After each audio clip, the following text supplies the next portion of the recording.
اللہ کے نام سے شروع جو نہایت مہربان اور رحم والا۔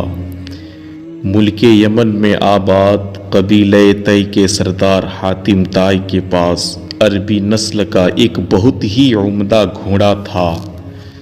خوبصورتی اور تیز رفتاری میں یہ گھوڑا اپنا جواب نہ رکھتا تھا۔ ایک دن روم کے بادشاہ کے دربار میں حاتم طائی کی سخاوت اور اس کے گھوڑے کے بارے میں گفتگو ہو رہی تھی۔ لوگ اپنی اپنی معلومات کے مطابق ہر شخص حاتم کی تعریف کر رہا تھا۔ درباریوں کی یہ بات سن کر بادشاہ نے کہا، جب تک آزما نہ لیا جائے کسی کے بارے میں رائے قائم کرنا عقل مندی کے خلاف ہے۔ ہم چاہتے ہیں کہ کچھ لوگ حاتم کے پاس جائیں اور اس سے اس کا وہی گھوڑا مانگے۔ اگر وہ دے دے تو بے شک تعریف کا حقدار ہے، اور اگر نہ دے تو ثابت ہو جائے گا کہ ریاکار ہے۔ سب نے بادشاہ کی اس بات کو درست مانا اور وزیر کچھ لوگوں کو ساتھ لے کر حاتم کے پاس وہاں پہنچا۔ شاہ روم کا یہ وفد رات کے وقت خط حاتم کے گھر جا پہنچا۔ اتفاق سے اس رات کو بارش بھی ہو رہی تھی اور بادل خوفناک انداز میں گرج اور چمک رہا تھا۔ اس زمانے میں ایسے موسم میں بہت سے مہمانوں کے کھانے اور آرام کا انتظام کرنا بہت دشوار تھا، لیکن حاتم نے ذرا پریشانی محسوس نہ کی۔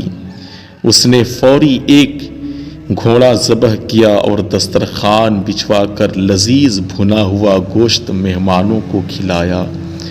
صبح ہوئی تو وزیر نے جب حاتم سے اپنے آنے کا مقصد بیان کیا اور وہ گھوڑا ان سے مانگا جس کی دور دور تک شہرت تھی۔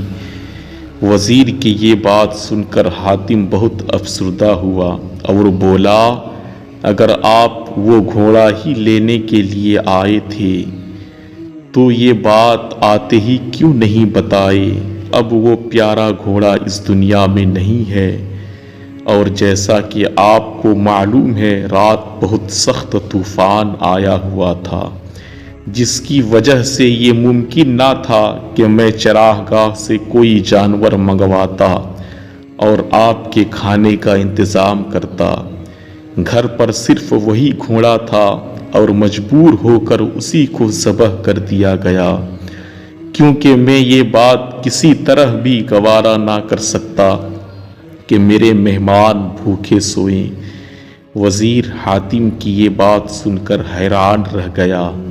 اس نے کہا، لوگ آپ کی جس قدر تعریف کرتے ہیں، خدا کے فضل سے آپ اس سے بھی زیادہ شریف اور سخی ہیں۔ بادشاہ روم کو جب یہ سارا واقعہ معلوم ہوا تو اس نے بھی یہ بات مان لی کہ حاتم طائی واقعی بہت سخی اور تعریف کا حقدار ہے۔ سنی جب شاہ نے یہ ساری روداد، صمیم قلب سے حاتم کو دی داد۔ کہا، بے شک وہ ایک سخا سخی ہے، اسے حاصل اسی سے سروری ہے۔